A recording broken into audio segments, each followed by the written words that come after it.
I have often been asked how did the Mongols and other Eurasian steppe nomads produce metal weapons and armor? Or were they totally dependent on China and the Islamic world for such things? In this series, I will answer as many of these questions as I can, combining recent research, textual, and archaeological evidence to demonstrate thoroughly how these mobile, pastoralist societies had their own metal production for daily use and for war. This first part begins by looking at the nature of steppe societies and how they supplied their furnaces, while in the videos to follow in the next weeks we will trace it through history with specific sites associated with the Xiongnu, Turks, Mongols, and others.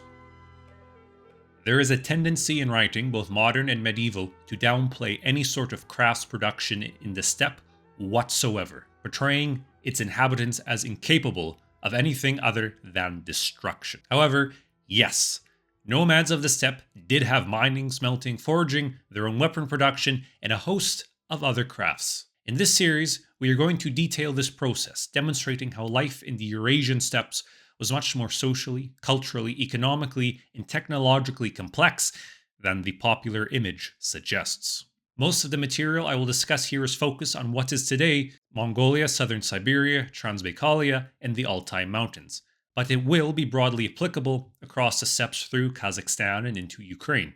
So fret thee not. The Scythians were famous for their metalworking, the Khazars had forges in their settlements, and when the Magyars crossed the Carpathians, they already had the means to produce metal tools and arms. Before we can discuss the forge, we need to talk society and a few misconceptions. For many people, any sort of crafts production in the steppe is difficult to comprehend, as they imagine steppe society as composed of small bands constantly raiding each other, wandering wherever they pleased and causing havoc. Naturally, such an environment is not conducive to many crafts, but that image is not reflective of steppe life. While there certainly was raiding and violence, as I have discussed in these videos, the popular tribal image is inaccurate. It was a rather more feudal-like structure. People did not wander in a no man's land, but were assigned to specific pastures which they herded their animals between seasonally, with distinct types and subtypes of pastoralism depending on the region, involving different animals and distances covered. And it had to be done like this, because if it wasn't, then pastures designated for winter were overgrazed in summer. People then moved on to the next pastures, displacing or starving the people who lived off of those pastures, and so on, until you end up with wars or population displacement. While this did occur, it was not ideal, and there were systems enforced to prevent it. Life in the steppe was much more regulated than the popular image suggests.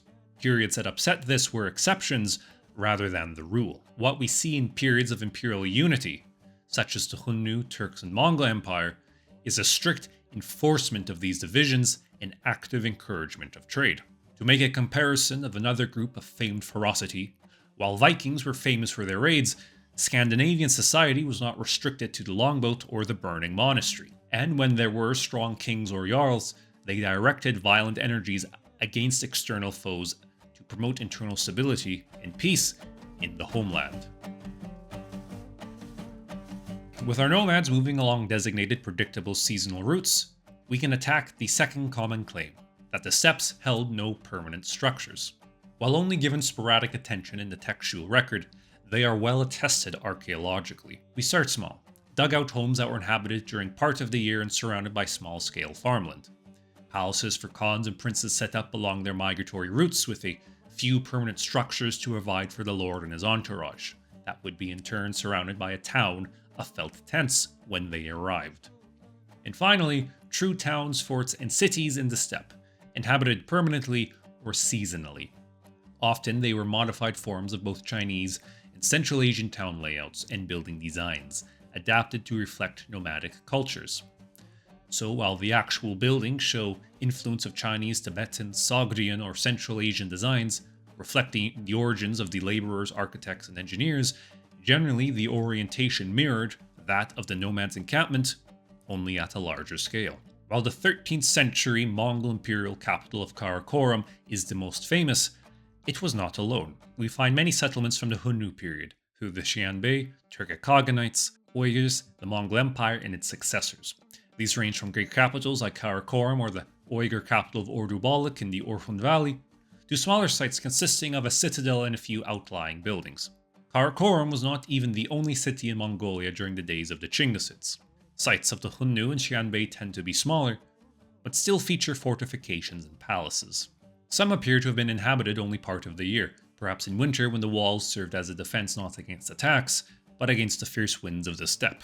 Many of these structures also feature Kang-style heating systems, where hot air from a fire passes through ducts in the floor or benches, thus keeping the Khan nice and toasty.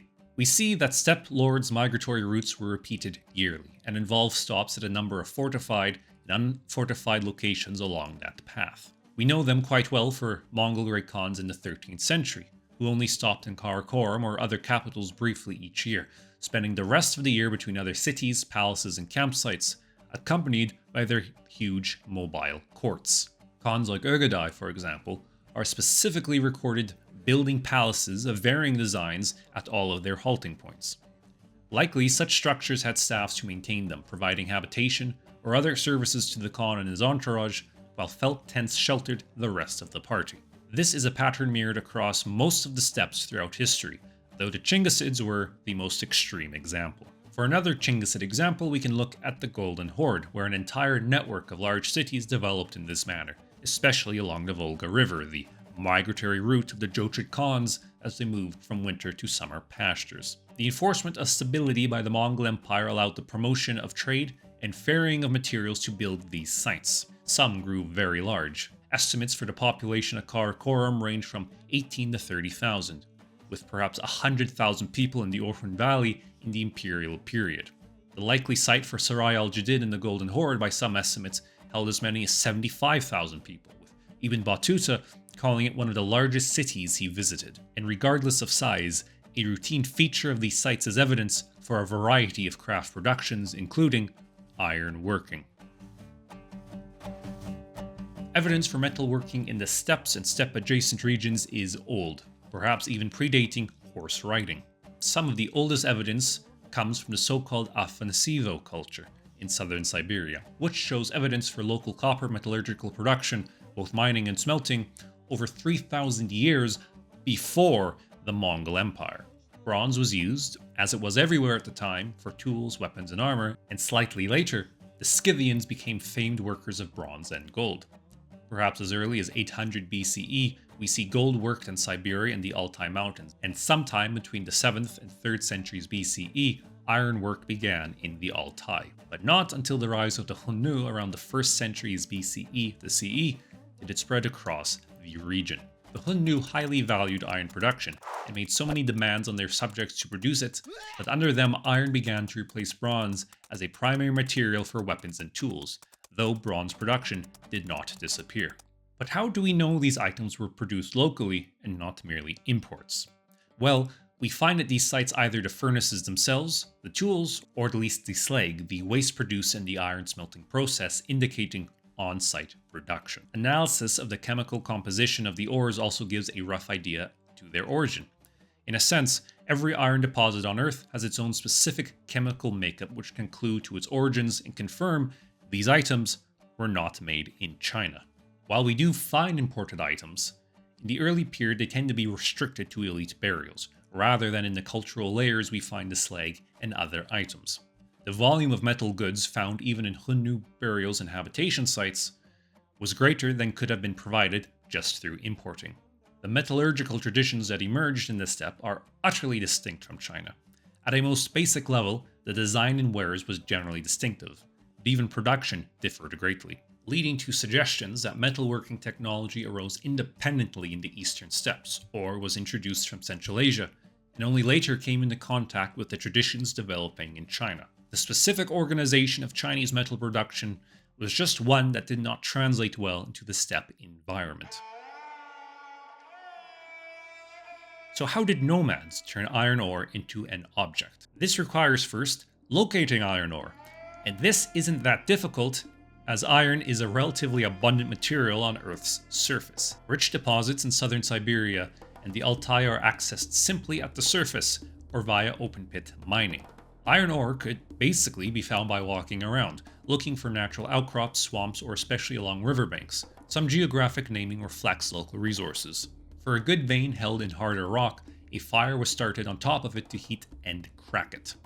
Then with picks, it was chipped out and transported to the worksite. And despite its popularity in some legends and online discussions, meteoric iron has had a very minimal role and was comparatively rarely used. To turn iron ore into a tasty material that can actually be hammered into shape, it needs to be melted, removing non-desirable rock and other elements that accompanied it from the Earth's embrace. This was most commonly done in a type of furnace known as a bloomery. Across the ancient and medieval world, a bloomery was the preferred way to render ore into a workable material. A furnace built of clay or stone was filled with layers of ore and charcoal and heated for hours, reaching temperatures over 1,000 degrees Celsius. The impurities were melted out, becoming a mass of material at the bottom of the furnace known as slag, which in larger furnaces was tapped out to pour out of the bottom. The remaining iron, not yet at its melting point, coalesced into a bloom, low in carbon and rich in metallic iron. This is the start of our workable product. Remains of hundreds of such bloomeries are found across Mongolia, southern Siberia, and the Altai. Dating them precisely is difficult, but they were in use at least by the 3rd century BCE, with their spread over the region roughly corresponding to the expansion of the Xiongnu state. Over 300 such furnaces have been identified archaeologically in the Siberia-Altai-Mongolia zone, with many more destroyed over time or waiting to be uncovered. Researchers place them into 9 distinct types of varying size, some only a few centimeters across. Such designs are known archaeologically and are close in form to those identified by European observers of Mongols, Siberian Tatars, and Sakas in the 1700s, suggesting a continuous tradition of small, easily constructed forges that could be assembled on site. Other examples are larger, permanent structures with chambers over a meter across or high built of stone and clay. Toyers, or clay pipes cleverly built into the bloomery, provided airflow, controlled by bellows, of which several designs existed, but with skin from the rear legs of a horse being a popular choice. This whole process, though, required a lot of fuel. A bloomery needs a lot of charcoal, and a lot of charcoal means a lot of trees. The amount varies on the type of tree, efficiency of the process, and its overseer, so the final output varied considerably. While charcoal today can come in nice briquettes, pre-modern charcoal is a flaky substance that does not transport well over distance. The rocking of a journey may disintegrate the charcoal, and some estimates put the realistic range of transporting it as low as 5 to 6 kilometers. Much of the Eurasian steppe is also very tree sparse.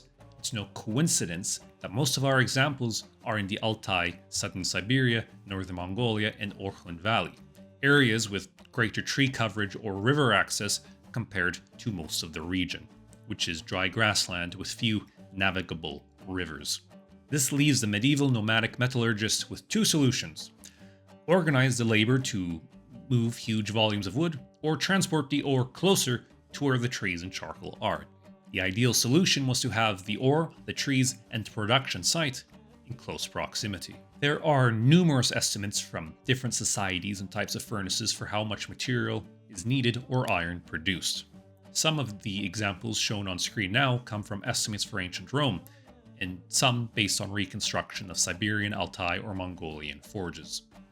Depending on the furnace, wood, or technique, this can vary substantially.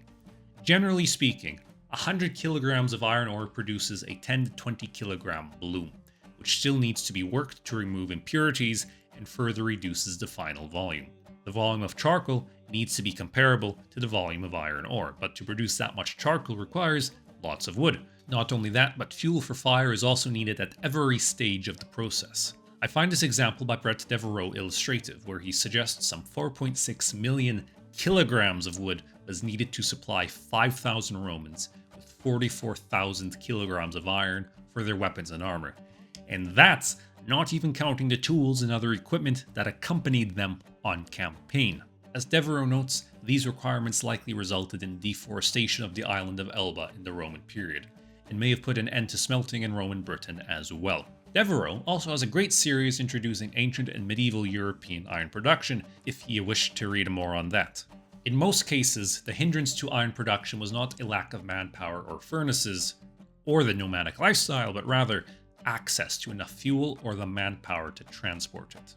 And yet, all of this was overcome. They simply found a means to transport the charcoal, wood, ore, or all three. For peoples in Siberia like the Sakas, we see archaeologically that they tended to live 6 to 10 kilometers from the nearest iron ore outcrops. In the Altai Mountains, distances up to 30 to 40 kilometers between outcroppings and production sites have been suggested, while in the Mongol Empire we see material ferried hundreds of kilometers across the Mongolian plateau.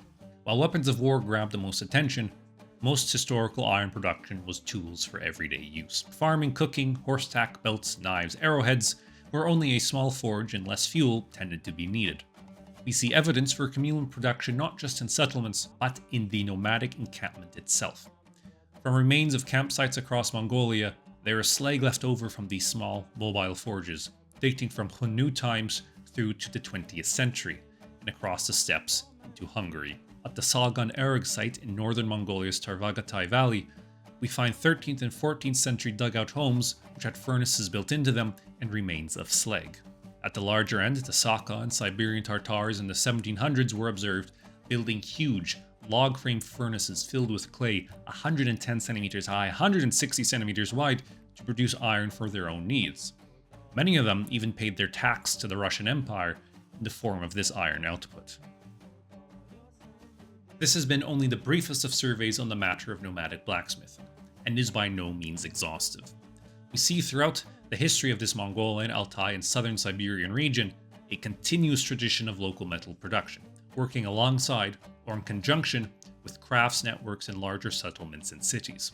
While the output of these furnaces may have been limited at times due to fuel requirements, it's still an unbroken tradition. Eurasian steppe nomads lived in societies as rich and complex as we find everywhere else on our world.